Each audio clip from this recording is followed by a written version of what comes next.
Hey, Mike. How's it going, Sean? Pretty good. We have another Night Shift Barrel Society this year. We have the Denali. It's a wheat wine, right? Yeah. Have you ever had a wheat wine? Not that I know of. I've had barley wines. I've had strong ales and stuff, but I've never had anything that was specifically classified a wheat wine. Yeah, I guess the wheat wine is just 50% or more wheat is used in the brew versus a barley wine or a strong ale. Yeah. I have had this in a small sample glass. I have no memory of what it tasted like. Why? Because there was a bunch of other samplers I had, and yeah. So I'm excited to go. And I haven't had any other wheat wines that I can remember. Yeah. I mean, if I went through my list of beers I've had, I might have snuck one in there at some point. Yeah, exactly. This is the second Barrel Society release of 2016. The notes on the bottle are this American strong ale pours dark amber in color with fragrant aromas of Scotch, honey, and toasted oak. Sips with warm flavors of walnut, caramel, black tea, and raisin. So I have a feeling that this may be one of those beers that we may want to open, drink, and maybe let sit, and then come back to it as it warms, or try to warm it up in our hands as much as possible after we take a couple cold sips. Okay. Because this is pretty much out of the fridge. Yeah. But I guess we'll see what the flavors are once we pop the top. Should we pop it? Yeah. Let's do it. Cool. I'm probably gonna pour a bit less so I can warm it up quicker. Yeah, that was probably not smart on my part. So this is also it's 10.3%. That you're a genius. That's that's smart. I didn't want to yell at you. Stop in the video. So I can smell it. It's pretty powerful already. Lacing sticking. You can see that alcoholic lacing though, that just dripping.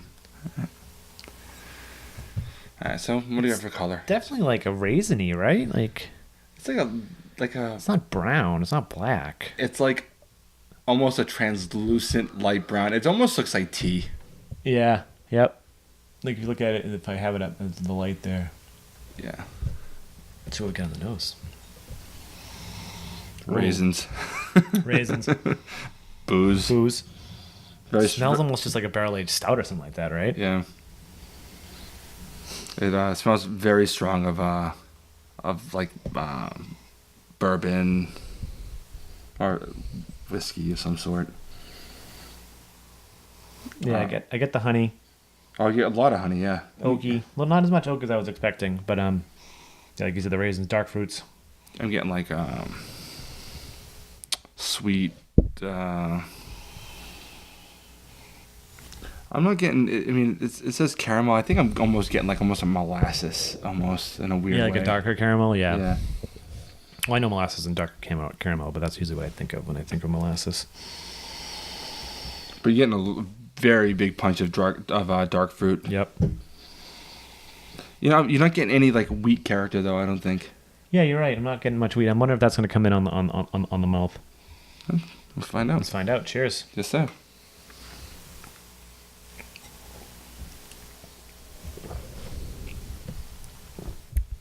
Whoa.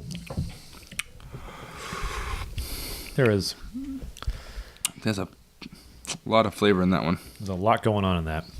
Wow, that's really tasty too. You got a lot of booze in there. Yeah. I'd be curious to see how this ages. Smell isn't hiding anything. It pretty much tastes the way it smells. I think that the alcohol is a lot stronger on the palate though. Mm-hmm. It's actually almost a little overwhelming. I do think with age this will really level off. Yeah, it says on the bottle we'll probably get the darker fruits will come out more. So I'm looking forward to trying the other bottle in a year or two. So Beer Advocate's site does say that wheat wine, since it's wheat, a soft and fluffier mouthfeel, and I definitely get the soft, fluffy mouthfeel, almost like with those oatmeal pale ales we've been trying. Yes, that type of mouthfeel. Mm-hmm. Not as fluffy, like not as like not as creamy or whatever, but yeah, it's definitely different than a barley wine mouthfeel. Yeah, for sure.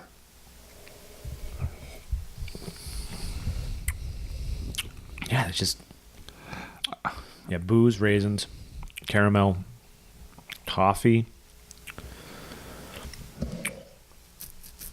Wow. I'm actually thinking that the booze is a little too overwhelming. I'm sure that'll die off in the cellaring. Yeah, like it's almost just like resting in the back of my tongue. It's not going away. Well, that's kind of what I would expect from a barley wine in general. Yeah, but this is almost a little harsher than I expected. I think, you know, but there's like, I forget what I'm getting here. I'm definitely getting almost like some clovey thing going. I saw a review earlier that said bananas. I'm not really getting a whole lot of banana. Mm-mm. But I am getting a little bit of clove.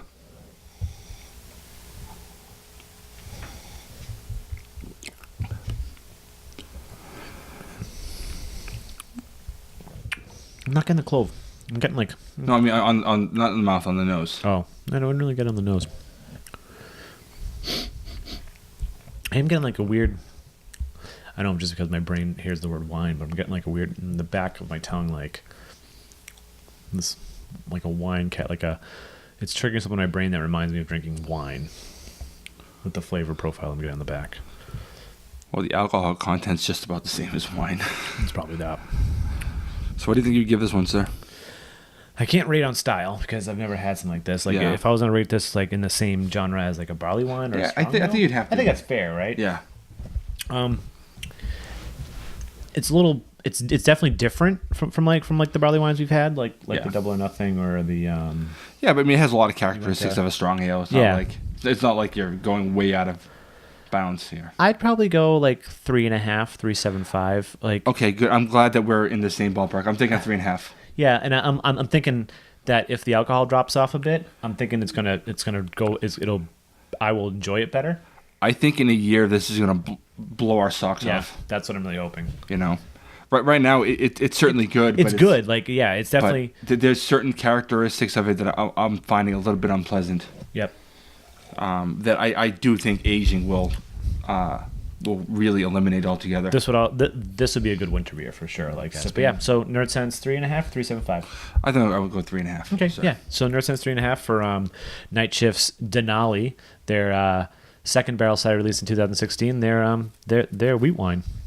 Any final thoughts? I know, sir. I think that covers pretty much what I had to say. Yeah. So check out the website, nerdsense.net. From there, Jumping Point, Instagram, Facebook, Twitter, all the social media sites. And check us out on Untapped. Like the video, subscribe to the YouTube channel. Let us know what you think. Let us know if you had this. Let us know if you had any wheat wines and actually recommendations for wheat wines. Well, I'm Sean. And I'm Mike. And this is Nerdsense Drinks.